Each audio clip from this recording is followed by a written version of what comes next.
Good afternoon, everyone, and welcome to another casual stroll through Lord of the Rings Online. My name is Matt Elliott. I go by Scenario on the message boards. And welcome, everyone, to our fourth and final preview stream for the Corsairs of Umbar expansion pack. Today, we're going to go down through the Cape of Umbar, as well as run around in the city itself. Just as a reminder, this is an in-development build. The Cape of Umbar and the city are the areas where we are most actively doing our work right now. So you're going to see some things that don't look quite complete, towns and villages that aren't populated, some landscape that hasn't had its finishing touches done yet. But you'll be able to kind of get a sense for what we're going for with building this landscape.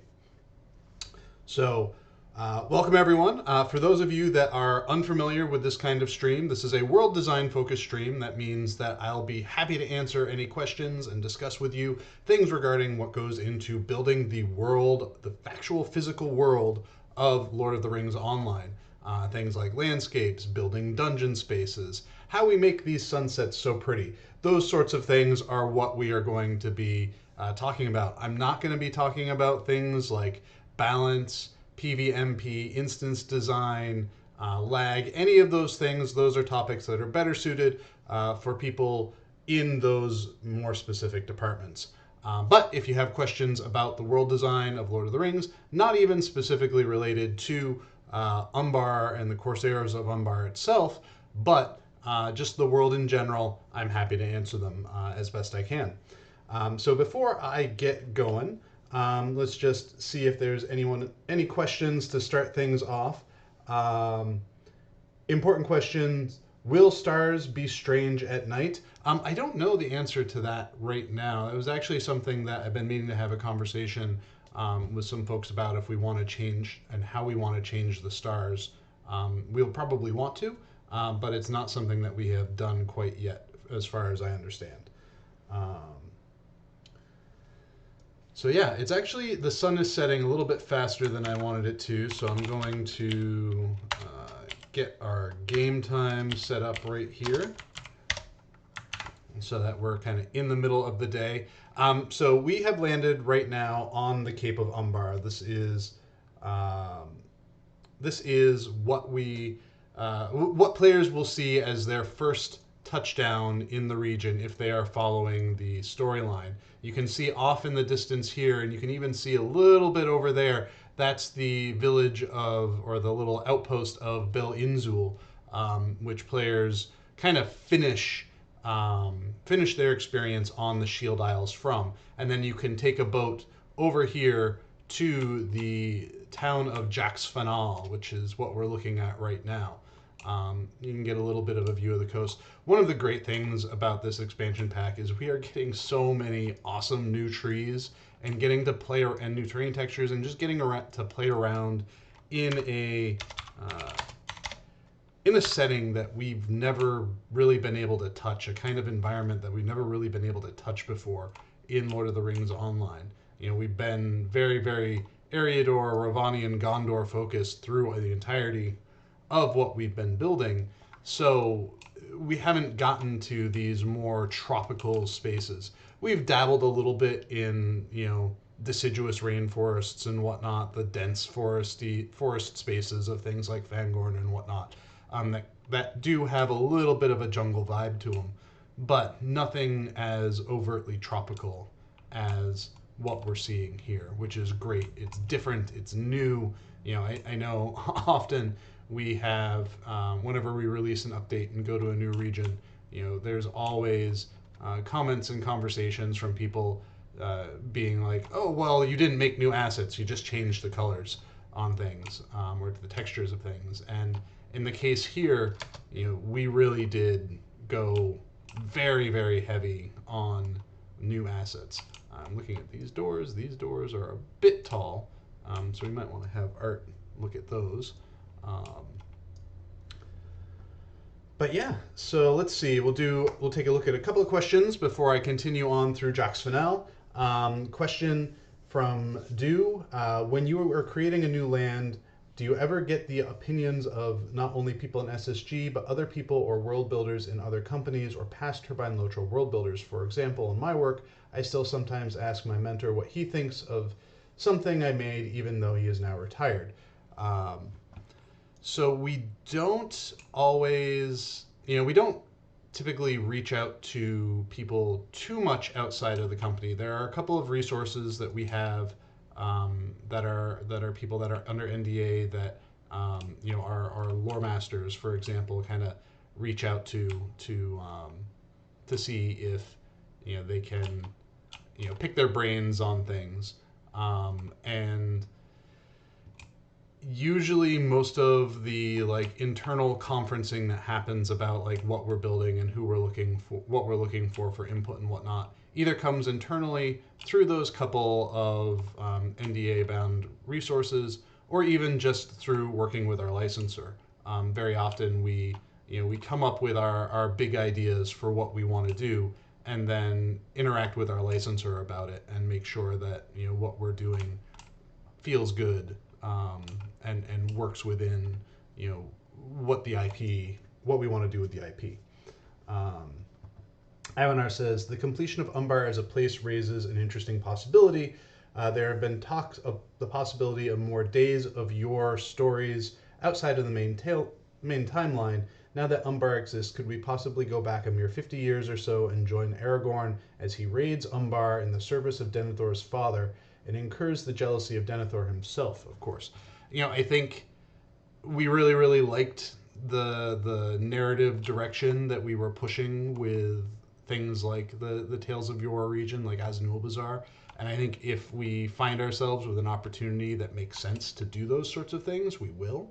I'm not sure that we have anything specifically in mind for those immediately, but those kinds of things are stuff that we have talked about. Softneck GR says, can you swim from the Shield Isles to this port? I don't think we are currently going to allow that. It is a fairly long distance. We do have, as a stretch goal for ourselves, we do have a interesting way that we hope to manage players kind of swimming out into the ocean waters too far that is thematically linked with this area. And so we'll hopefully be able to implement that, time allowed. Hey, scenario one in general. Since Mirkwood and Swanfleet, we have not seen many new elven elven content in the game. Does the team have any plans to actually do something for elves, given the focus for so many years now has been and still is only on the other three races? It feels as if the team has decided to send the elves west and stop creating for that race. Elves are a tricky people to develop content for, in large part because their story is one of decline. So it's hard to, and we have a sense of what the major elven strongholds remaining in Middle Earth are at the point of time that we are in. So there are bits and pieces here where we can dabble into it. We did that with Before the Shadow, with showing off, the ring forges in the past. We've touched on it. I'm not sure if there's any story associated with it, but at least thematically in Pinnith Galen, there are a number of elven ruins. But as far as telling stories with elves and elves being the focus, it's something that we've actually found a bit of a challenge for ourselves. To come up with something that didn't feel like it was really retreading the kinds of stories that we've already told with elves.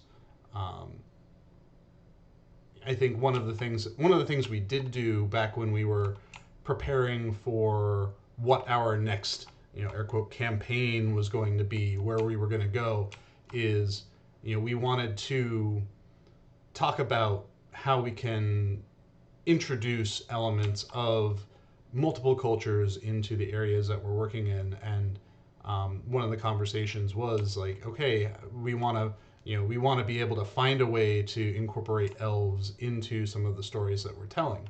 Umbar, I believe, is fairly elf light. There may be some bits and pieces of story here and there that incorporate elves, but at least for the expansion pack, It is not. It is very Umbar focused and not at all elf focused. Um,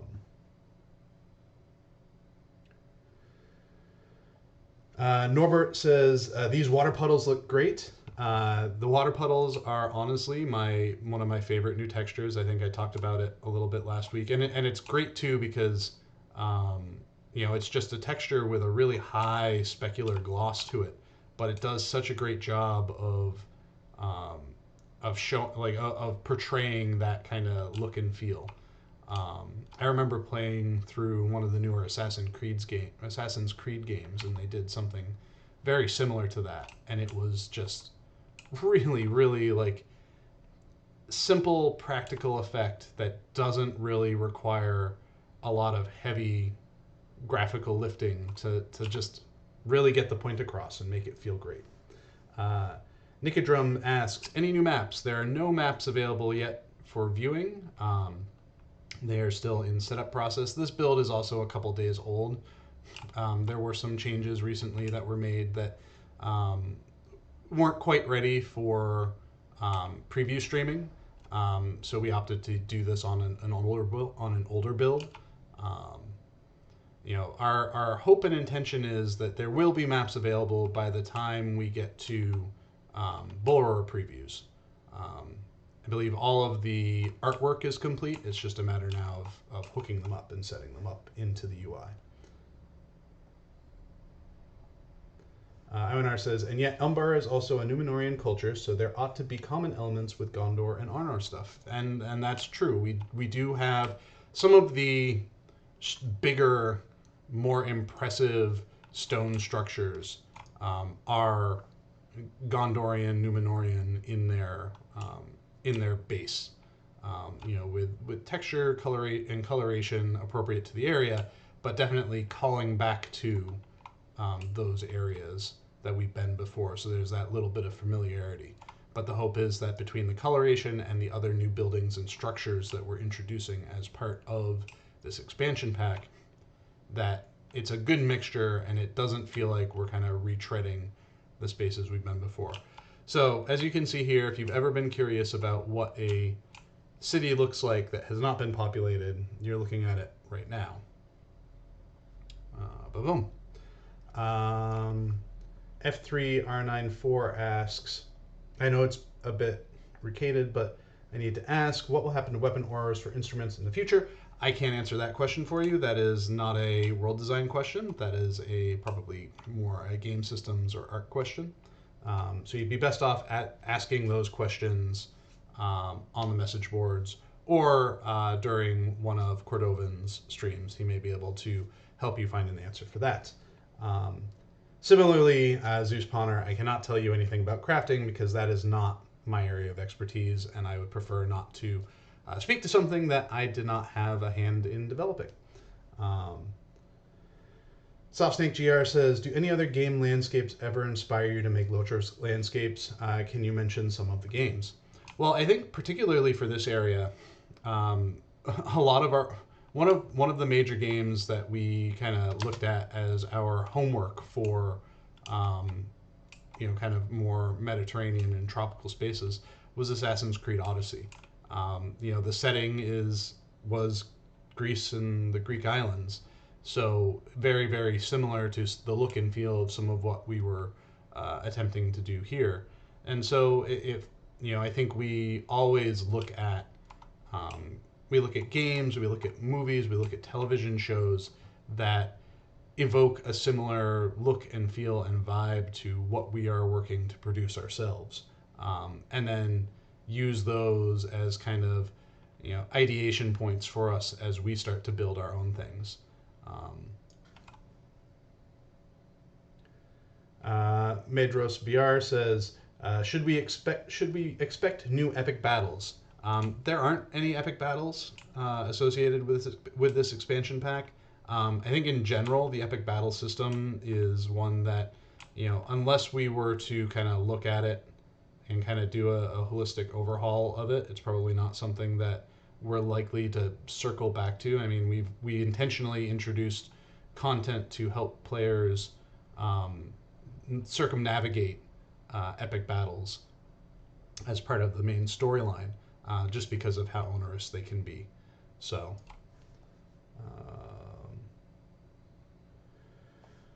Do asks, question: when you first started world building on Lotro, did you ever work on DDO as well? Is it much the same in regards to world building, or completely different in all ways? Or do you do both? Do you have a say in what game you get to work on if you do both games? So I started working as a production artist on Asheron's Call way, way, way back 20 years ago, a little over 20 years ago. And then, well, it started as an intern working on Middle Earth Online in production art, and then became the production artist and art lead for Asheron's Call. And then started doing world design work for Lord of the Rings Online when it started into heavy development. And then from there, I've done a little bit of world design work for Dungeons and Dragons Online. I think it was like Kingswood, I think is what it was. And I did pre-production and world design work for Infinite Crisis. All different games, all different needs. There are certainly things that, having been so familiar with building landscapes for Lord of the Rings, weren't quite what was needed for building DDO. Like their gameplay is less about the open world and more about, more personalized adventure experiences. So, and I know that's changed a bit over the years, but when I first did a little bit of work there on that project, it was a little bit of a learning curve, just because where my expertise was and what the needs of the project were a little bit different. Sometimes we will bounce back and forth between projects if there is a considerable need for it.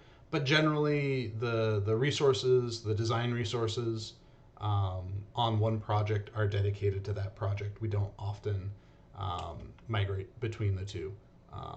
It happens once in a while, but not too often.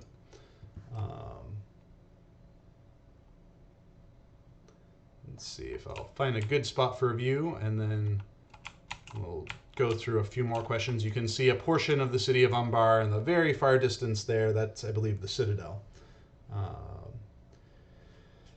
So Norbert asks, you said in previous streams that you weren't around when Gondor came out until the Grey Mountains. Now you have a bunch of new types of trees, buildings. Is there anything you would like to go back to any of these regions and implement something given the time? I don't think so. Right now, we're very forward-looking, building new spaces, whether that's what you see here or doing a fill-in-the-gap space. We're less, I think particularly once you get to Gondor, the like modern style of world design is really like well seated at that point, and there isn't really a need to kind of like go back and reimagine those regions, from Gondor forward, like there was for things like the Lone Lands and Breland and whatnot. Eglinel Indrendir asks, good answer, but what about areas like North and South Linden? Is it on the map? It is on the map, and you could compete, and could be a complete expansion focusing on aiding those elves sailing west. Are there really so many untapped areas? There are really so many untapped areas in Eriador that could be utilized. Yes, there is a lot of space in Eriador that can be utilized, and there's a lot of spaces in other portions of the landscape beyond Eriador as well. The issue is more so what Linden itself kind of represents in terms of what's going on with the story. We are moving in a landscape direction that is a very different physical direction from where Linden is.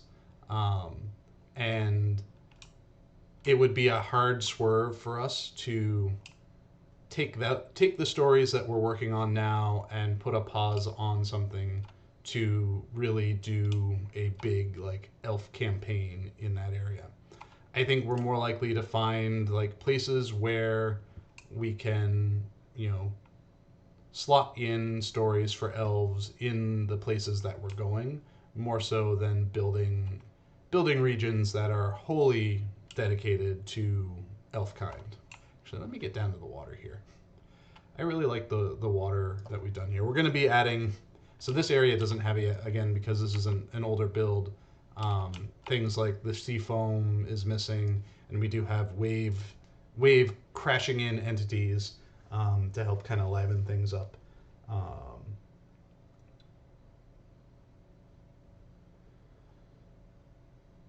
So let's see. Do asks, when you enter Tuckborough on the right side, I noticed a burnt black grass that has been there for some years.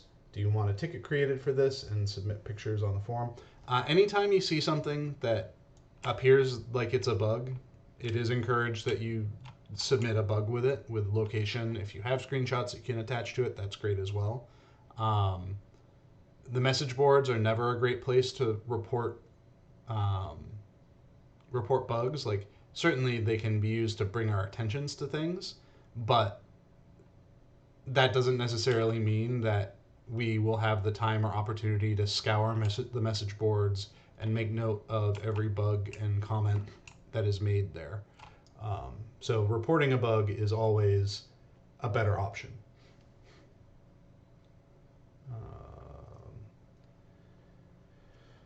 So Alex Mers says, how did you decide what color the building for the new buildings in this new type of architecture? A lot of that was looking at different kinds of villages that were built in this style. Not necessarily regionally related, but finding villages across the world that kind of had that packed together row house kind of feel to it. The painted, I think it was the Painted Ladies in San Francisco, for example. Newfoundland has a lot of houses that are like this. Northern Europe has a few villages that have like these kinds of painted houses, and the Mediterranean also has a lot of like painted plaster houses. So using those as reference is kind of what we went into and what we leaned on when it came to thinking about what we wanted for the colors. And the nice thing about that base asset too is it's very easy for us to make new color variations if we want to.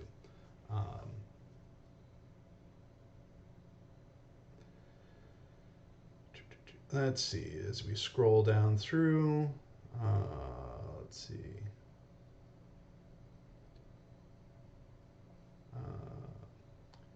Zeus Pawner asked, are there any open slots for someone to get hired?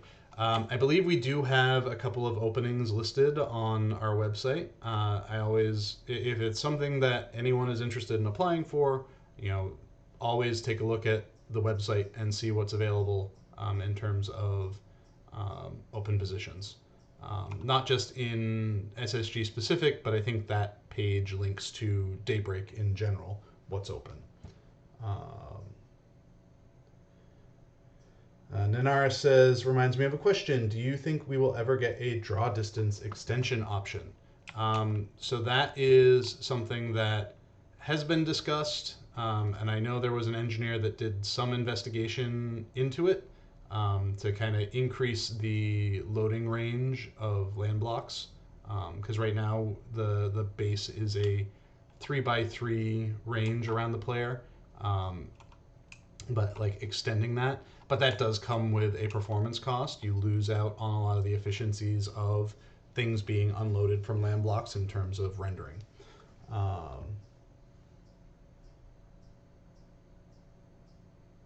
Norbert says the water is great, lacks a bit of waves though, and that's one of the things we're working on in terms of polish. I was actually working on that before I had to pause that to build a dungeon for someone. So it's something that we're working on. I think we're at the point now where there are, the core of everything has been built, and now we're working on polishing things.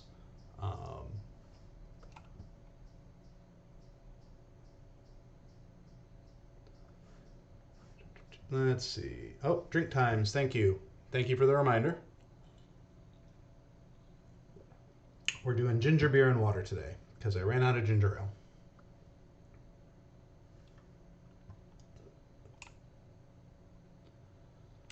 All right. As we run down here, so Adder Elm says, "Is the ambient sound different for this region? Parrots singing, maybe?" I believe there are plans for new ambient tracks. I'm not sure exactly what those are yet. I know we certainly have a ton of new music, and I know at least for the cityscapes there are there's ambient music as well that's being introduced as part of that. Um, Dan the Man says, "Is the team working on updating all of the older maps, i.e. Evendem that desperately needs a new map?" So maps we typically update when we visit a region for some purpose. So for example, the Trollshaw's map got updated when we did the Angle of Methythel. The other maps surrounding Swanfleet and Cardolan got updated when we introduced Swanfleet and Cardolan. If we were to ever introduce something new to the Evendem map, that's when we would update that.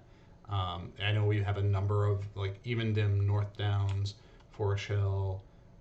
There are a lot of regions that have the older style of map that eventually we would like to update, but it is not on our radar to update unless we are actually like physically going to those locations. So what I'm going to do is we're going to actually go around the outskirts of the city before we go into it, just so that we can get a look at the lay of the land. You can kind of see what the playable spaces are around here, and then once we've done this, then we'll go in. I think one of the things that's cool here too is we have a lot of these kind of like markets and suburbs, I guess is the right word for them, out and around the city. And then you also have these kind of more arid, scrubby areas all around, um, all around as well. So let's see. It's hard to both run around in this and read questions. But we'll make our way up a little bit higher. I'll get to another vantage point and we can see what we can see of the city. Farview is not in, so you may have noticed like things like walls and whatnot popping in. That hasn't come in yet. We need to set those properties on things. So as you can see here, this is a somewhat empty area that we still need to finish polish on. This is north of the city. You can see, we'll get to a vantage point up here so you can see the ocean beyond.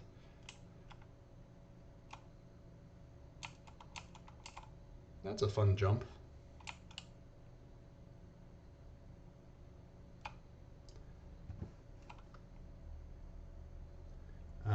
Is Yondershire part of the Shire or a separate land? It feels like both in the way.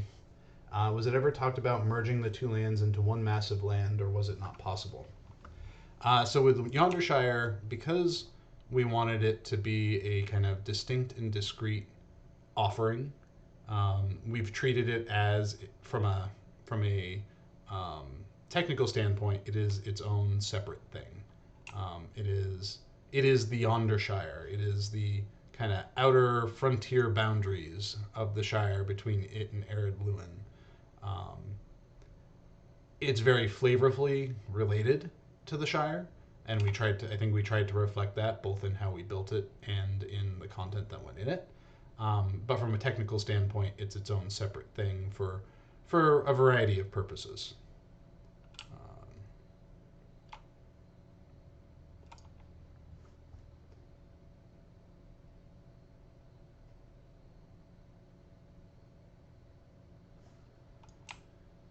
All right. In addition to Mediterranean influences, are there any African or Middle Eastern influences to Umbar and eventually Harad? I've been honestly hoping to see aspects of these cultures represented in the new landscapes.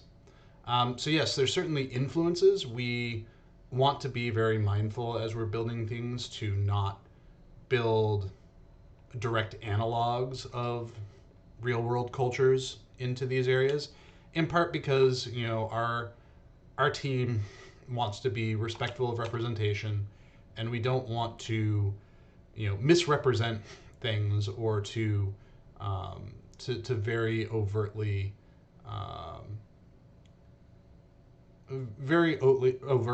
show a kind of more caricaturized version of certain cultures.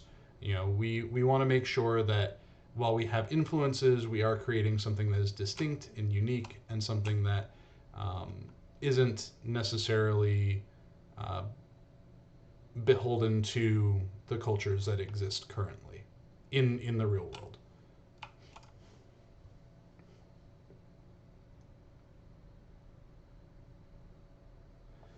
So Soft Snake says, "Wow, I like the destroyed Mordorian structures." Yeah, so those are remnants of the cult of Sauron. You know, they had, Sauron had a heavy influence in this region, and now that he is gone, there's a lot to think about in terms of how the people that were here under his sway are looking at the statuary, the buildings and whatnot that were all built in his name, and whether or not they even want them here. Um,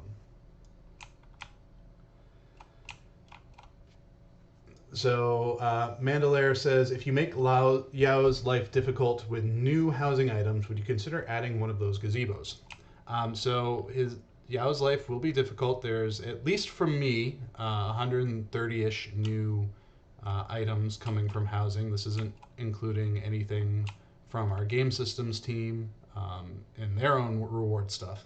I don't think we went very heavy on structures um, as part of that.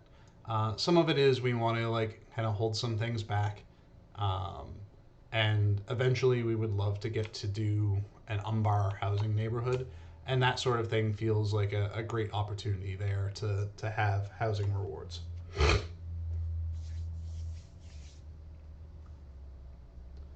Um,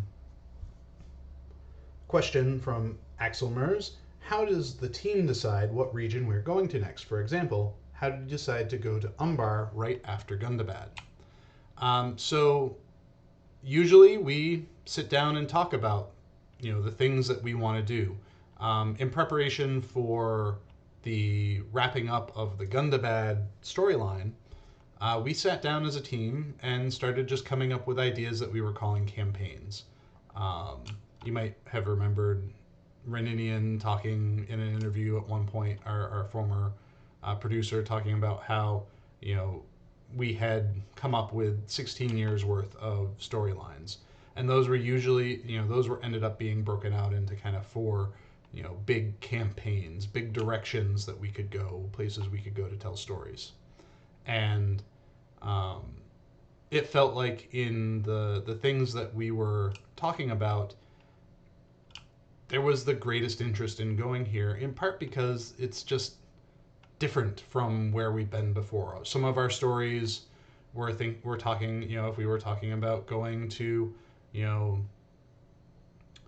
know, further east and dealing with the threats of the Easterlings and whatnot, like it's not that we wouldn't be able to make those places distinct, but we kind of tread those grounds before, and we think that going where we're going now is a real opportunity to present something unique to Lotro that we haven't done yet from a building perspective, from making the landscape perspective. And that's something that we were all really, really excited about, was just being able to build something fresh and introduce new elements that we haven't seen before, new scenery assets, new structural assets, new flora and fauna. Like that is an opportunity for us to kind of be a bit wild, and I think that was really appealing to many of us on the team.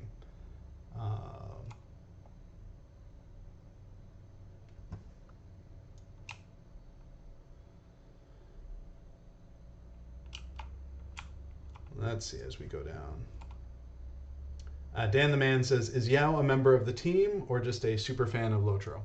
So Yao is the proprietor of Lotro's main fan-based housing website. And very often it's teased that the amount of housing items that I have produced has caused him many a headache and many late nights trying to update all of his databases with all of the items that I produced. Um, High King of Noldor says, will we be able to sail in this expansion? No, you will not. You will be able to use boat travel as like a Stable Master's analog, but it will be just a teleport with a loading screen. There are no sailing systems or boat pants, as we jokingly call them, as part of this expansion pack. We're already doing a ton, and that was just an extra step more than we really had the ability to produce.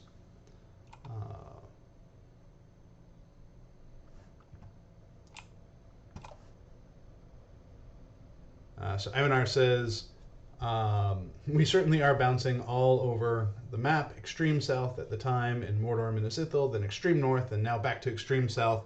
Yeah, it's like we're season 8 of Game of Thrones. You know, just minus the dragon mounts. Norbert says, do you know if we will get lost lore here, like in the Black Book regions? I really like those. I don't believe there are lost lore deeds. It was something that we had discussed as a possibility, but I don't think those made it into the deed list for this region. Adu asks, I watched the Rings of Power show, and the Galadriel team headed up to Forwardwaith, which I believe is where a lot of evil worms and big dragons still roam, and I remember the show Sauron had a fortress there before he settled to Mordor. Do you think that you could mention this pitch in a meeting with SSG to make this land playable? That would be awesome. So that's very, very far north. And as I noted a little bit, we're in the very, very far south. It's not a direction that we're looking to go at the moment. It might be a little tricky to develop too. Just dark and evil wastelands all the time. Dark and evil snowy wastelands.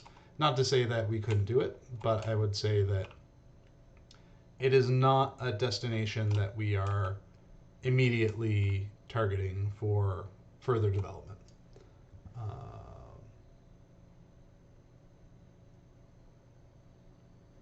All right, how big is the Umbar map? It looks quite expansive. So yeah, Umbar, if you take all of the landscapes that we've made for this expansion pack, this is a very, very substantial piece of landscape content. Between King's Gondor West, Outer Gondor, Shield Isles, and Umbar, there is a lot of landscape to tread. We've kind of continued some of the... let me run a little bit slower here. We've kind of continued the trend that we started with things like Gundabad and Before the Shadow, with just very expansive, explorable areas. You know, there will be kind of the main thoroughfare of content, but the landscape itself has a lot of just kind of open, explorable opportunity to it, which is something we're really excited about.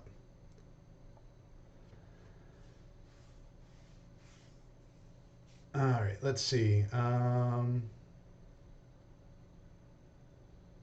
Scroll down. So on the map of Gondor, will Arid, Nimraze, and the White Mountains be a part of the new expansion, or is it intended to be a filler zone in the distant future? So the White Mountains, you can kind of climb up into some of the foothills here and there as part of places that we've expanded into. Farouk Sahar, for example, is a part of the White Mountains. I previewed that a couple weeks ago. But we don't have any plans for those mountain ranges to be kind of relevant to an update at the moment. You know, we talk a lot about the, you know, filling in the landscape kind of updates, and really a lot of our filling in is kind of looking towards filling a need in character progress through the world. And right now, our need is not really aiming in areas that would be level appropriate for something like the White Mountains. We're thinking that the next time we do a filling in the landscape kind of update, it really needs to target as a Moria alternative, or rather a Moria supplement. I shouldn't say alternative, a supplement, so that folks have something different to engage themselves in that like low 50s to high 50s range. I think that's where we will end up leaning more. Can you give us examples of new types of mobs we'll find? Crocodiles, lions, Mumakil. So I don't know that we actually have any Mumakil in anything here, but we certainly have crocodiles, lions. We've got crabs as a new creature type. There's a ton of just different variations. We've got pirate goblins, pirate orcs. There is, giants and troll, or I think there's like a one-eyed troll kicking around. We're introducing rocks as well. I don't know specifically where everything is. These areas are actually not the areas that I've built. I was focused on Outer Gondor. So a lot of this is me walking around and exploring through the space as we go.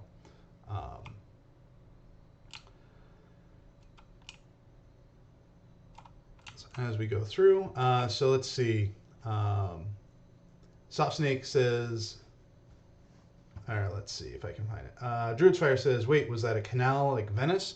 There are definitely canals and different waterways throughout the city here. It is a coastal city, so it kind of makes sense. As we get closer to the coast, because we're kind of up in the higher quarters of the city, as we get closer to the coast, you'll be able to actually see things like shipyards, with ships being built and whatnot. One of the things, too, that is going to make Umbar kind of stand out, Umbar Bahar Bell stand out, is that aspects of it, portions of it, are going to be treated like monster camps. So it is not going to be just a city full of NPCs. Right now it's a city empty of NPCs because we haven't done the version of the build that I am doing this preview on is not a version that has those NPCs put in it yet. So there will be sploosh. There will be NPCs, static NPCs for decoration purposes, as well as town services and whatnot scattered throughout where it's appropriate. But there are also going to be areas of the city that are, somewhat aggressive towards players, with corsairs and Umbarim who do not take kindly to visitors. But we are working to make sure that those areas where they do exist are not as overtly aggressive as a normal monster camp. You can walk in and, get the stink eye from the people within the alleys that you're walking into or into the courtyards that you're walking into, and kind of have an opportunity to just like slowly back out. Or you can just Kool-Aid man your way in, and there you go. All depends on what you want to do.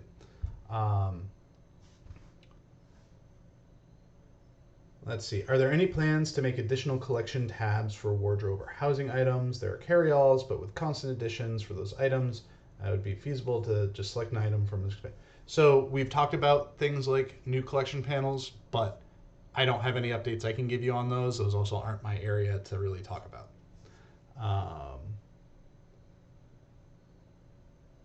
Let's see. Will Umbar be a friendly hub? So I think I answered that a little bit. We didn't want to make Umbar just a completely aggressive place. Will J-Jax return in this expansion? I'm not sure. That's a content question.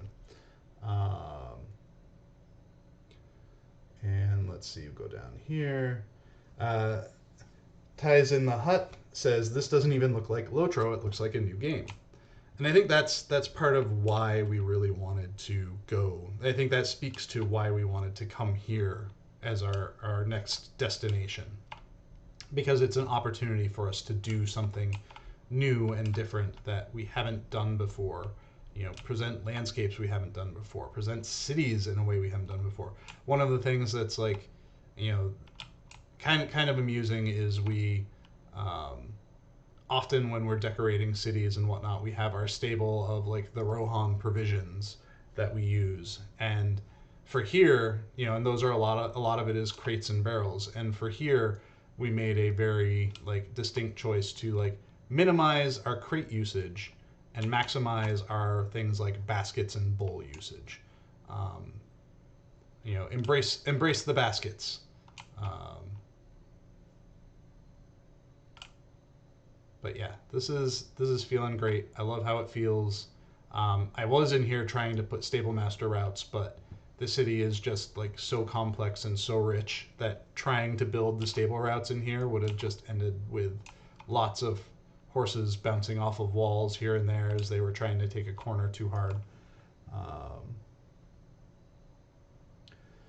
Nanaris says, "Do you plan to have more clutter across the city, as you have in the cities of Amphalos and Penethgallen?" Yes, that's all in progress. Like I said, this will feel a lot different as well once we have like our static NPCs, our color NPCs hanging out in here with clusters of people. You know, deco is not just baskets and wares and whatnot. It is people are deco when it comes to building cities as well. And that's certainly something that once those are placed, that'll change the feel of this space.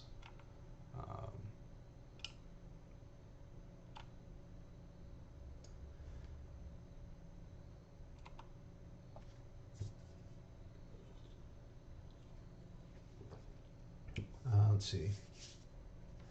Druid's Fire says, "I really appreciate the fact that while there's Gondorian stuff as expected, this feels new and fresh with all the new assets we haven't seen before. It's nice to have such a major change from the same old scenery."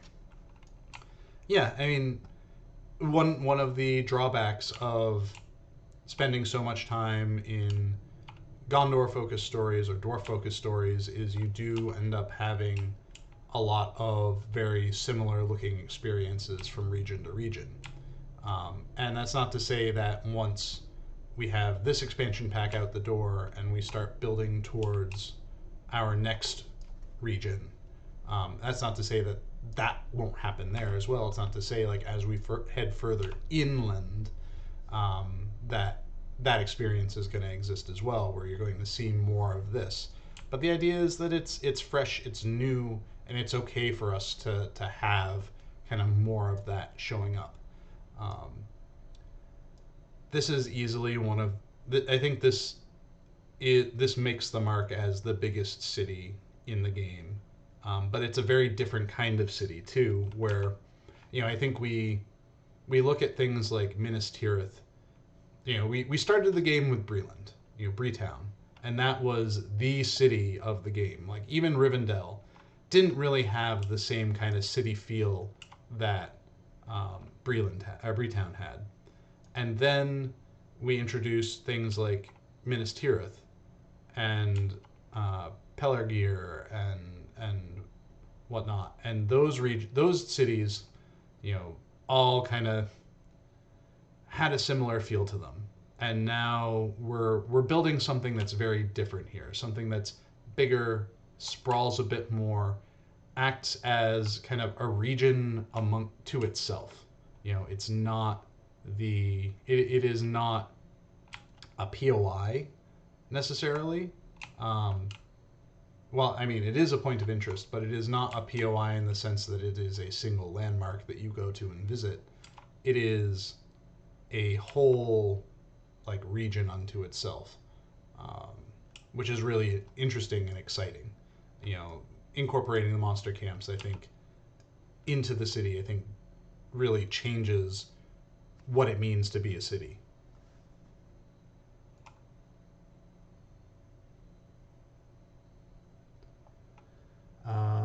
So let's see. Druid's Fire says, "Can we see the Coliseum if that's what it is?" We'll get there. I'm kind of slowly working my way around through things. So question from Dew, Thorin's Hall is beautiful, but do you think it will get a remastered Thorin's Hall like we did in Moria, or could we just expand it to tell new stories? And what was the reason to redo Moria from the old Moria? What was wrong with it that SSG wanted to change it? So Thorin's Hall currently is a dungeon interior, and there's definitely value in having it be a dungeon interior. There are aspects of dungeon space that are beneficial for certain performance things. Um, let's take a quick look over here. This is a nice view too. Um, so there are benefits to it, being a dungeon, but I think there's also an appeal to having it be on landscape because there are other things that you can do on landscape that are just easier to do in landscape. You know, for example, the terrain texturing that we have going on here is like a few different layers of terrain texture creating something interesting, whereas a dungeon space is usually just a like flat static platform, and it's really hard to get kind of modeled detail into that, like modeled texture detail into that sort of thing. Um, so that's definitely a reason to be interested in converting it over to landscape, but not so interesting that it is a high priority for us to do so. Um, as far as old Moria versus new Moria, well, the original Middle Earth Online Moria was all dungeon interiors, dungeon cell meshes. That's what it was, and while we could have built that, it wouldn't have made it feel quite as grand as building it on landscape. So Ray Bayer says, doesn't climate and geography influence city development? I'm not sure what that comment is in reference to. Um,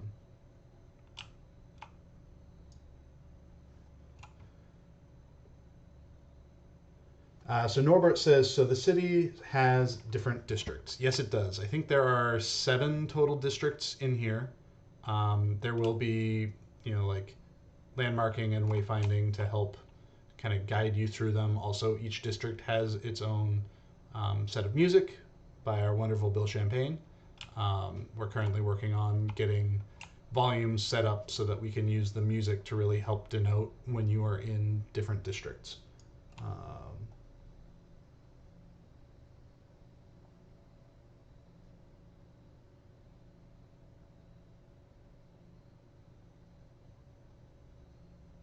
Let's see if I can catch up on some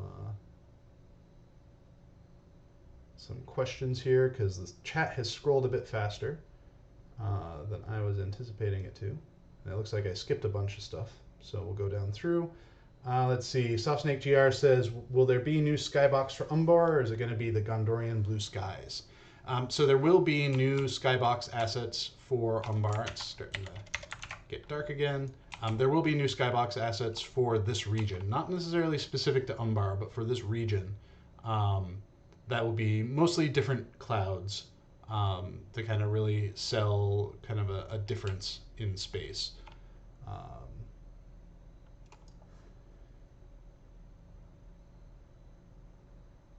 right, let's see.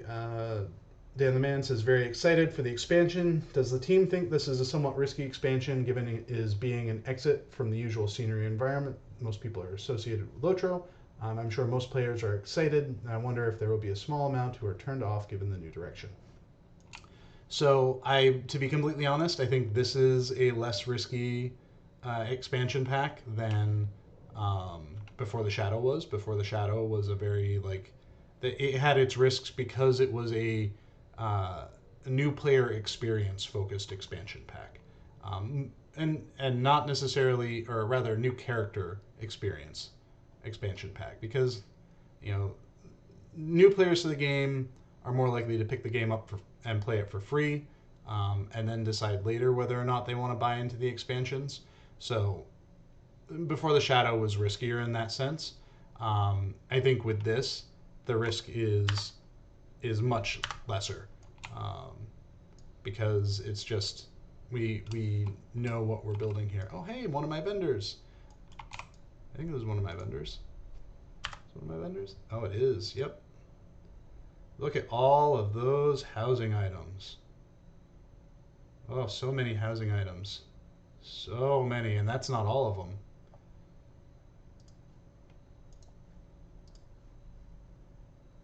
Oh, look at that. There's some more stuff in here to see too. So many vendors are going to go into the city. So let's see. Zeus Pawner says, will there be crafting stands that are new and different added with the new expansion pack? So I kind of scrolled through them quickly, but our housing furniture over there did have some crafting stands on them. We've also got brand new like artwork for the craft facilities just in general for these regions that you'll be able to see and interact with. So let's see. Is Umbar the biggest city built? Yes, I believe it is. We'll be getting the Colosseum shortly. So the Arbiter asks, what inspired the designs of these buildings? So these buildings are all kind of inspired by buildings that we found through research in the Mediterranean and Middle Eastern. More so the like, there's a little bit of Moroccan here, there's a little bit of Turkish here, so there's hints of inspiration from a variety of different cultures spread throughout all of this. The ruined Temple of Sauron. Let's see.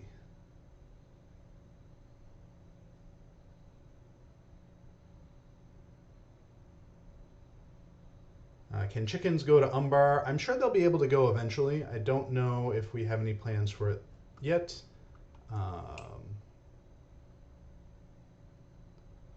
So we're almost done with this, and I haven't even explored all of the city. There are still bits and pieces. I know people want to see the Colosseum, so let's make our way up there. And I'm glad these stairs are here so I don't have to rocket jump my way up.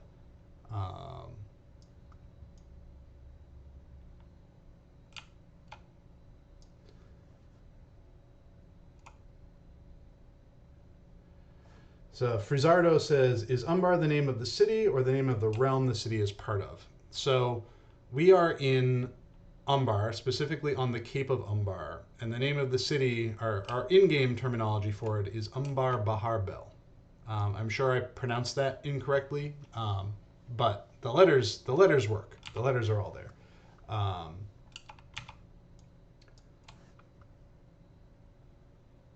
All right, let's see. So we are here at the Colosseum. So there will be an instance associated with the Colosseum. I'm not going to go into the Colosseum, and I'm not going to go into the details of the instance itself, but the instance is going to be associated with this Colosseum here. This was inspired by the Colosseum that we had as part of the Rift Raid. The artist that was working on this, like, kind of rediscovered and reimagined that Colosseum for here. All right, let me find a good vantage point, and I'll run down a few of our remaining questions, and then we'll wrap it up for the day. Into the water. But yeah, no, this is a very exciting region. Like, all of this is just exciting and beautiful, and I'm thrilled to see how this is all turning out. It looks amazing.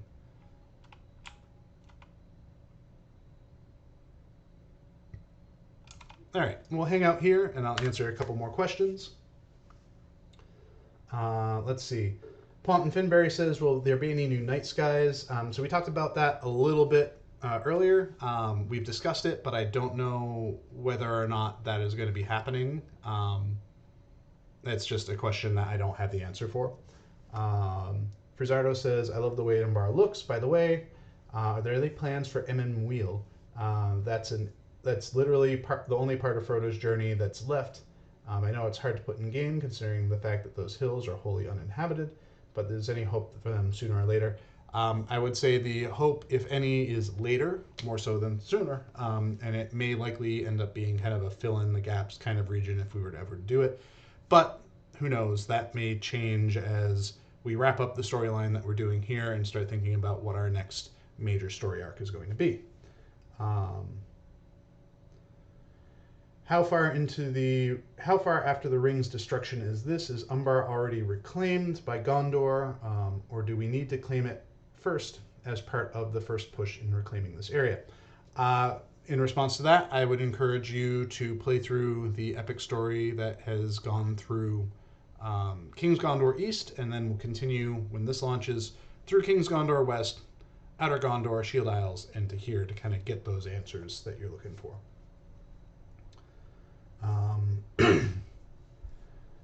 So there are a few questions in here that people are asking that I'm not going to be able to answer just because they're story-based questions. Any updates on the Weed Rod? I know it requires us to welcome Voya, but I want to be sure. Again, story question. Zeus Pawner asks, why is it sometimes blurry? That's probably more my internet connection than anything else. I'm still sorting out connections and whatnot in this new office. So if at some point the stream gets a little fuzzy, I apologize for that. I still need to like dive deep into my router settings to kind of make sure things are optimized.